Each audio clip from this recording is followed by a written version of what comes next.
your bags ready and start collecting, yeah? Great, yeah, let's do it.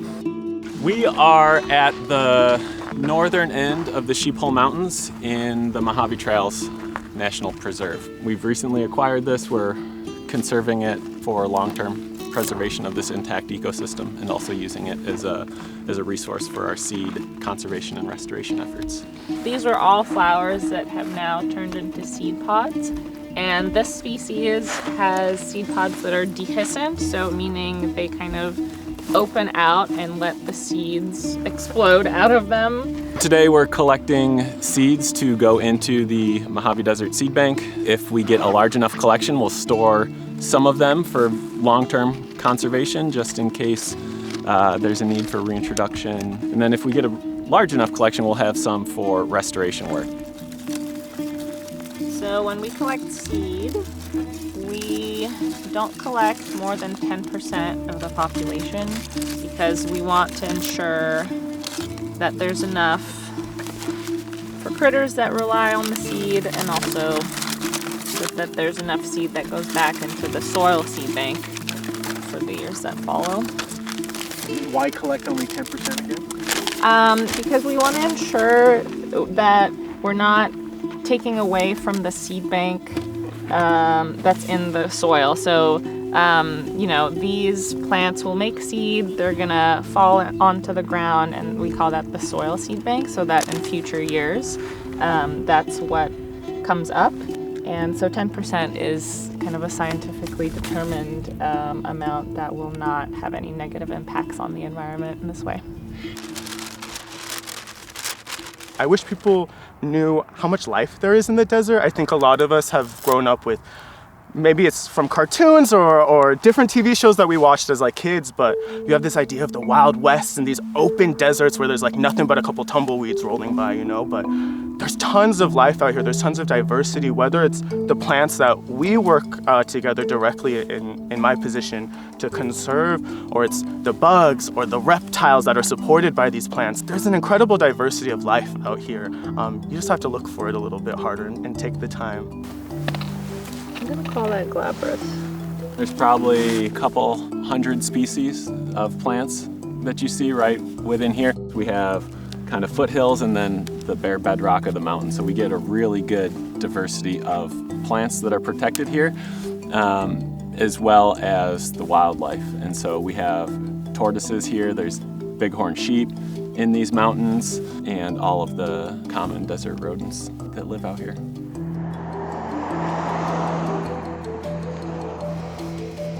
I'm Karina. I'm the collections manager here, and what I do is I oversee the seed collections themselves, which are stored here in our fridges. Our 3 fridges, or what we call our seed vaults. Within this fridge, what you're looking at is close to millions of seeds.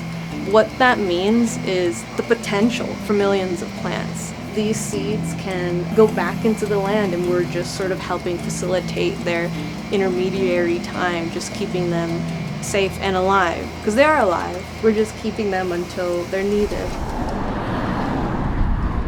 The Mojave Desert Land Trust is a nonprofit land conservancy based in Joshua Tree, California.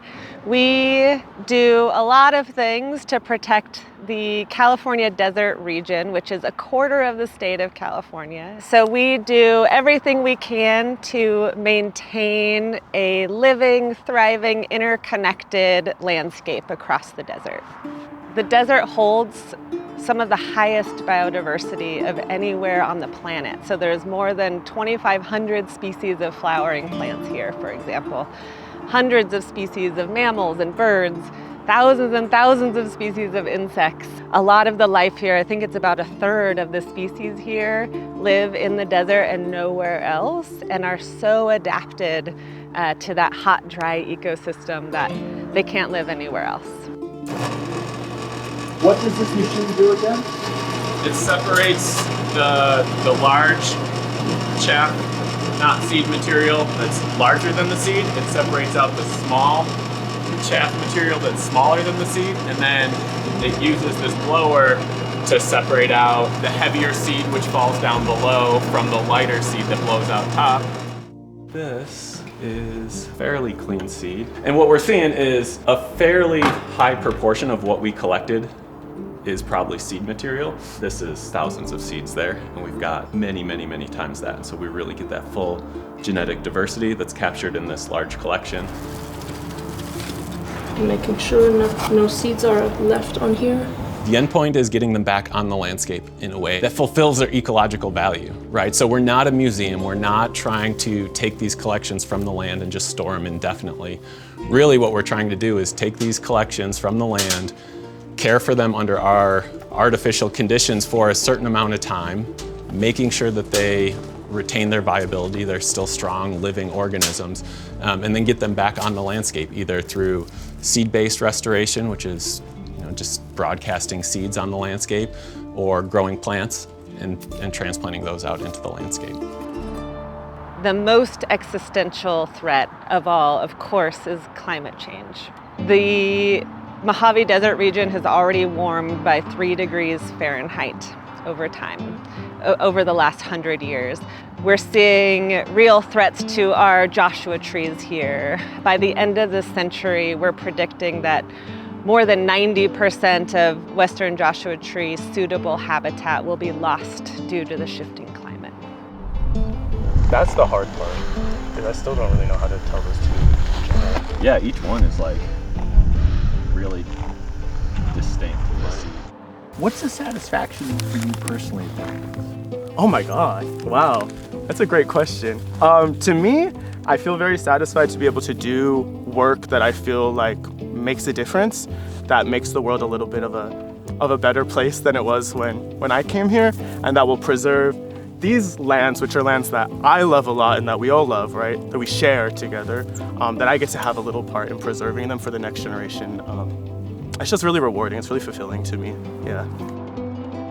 So the Mojave Desert Land Trust is really working to think about, what does this place need in 500 years? What are the pieces we can put in place right now that will have a lasting effect on this place? Because we know we're all just here for this tiny little piece of history, right?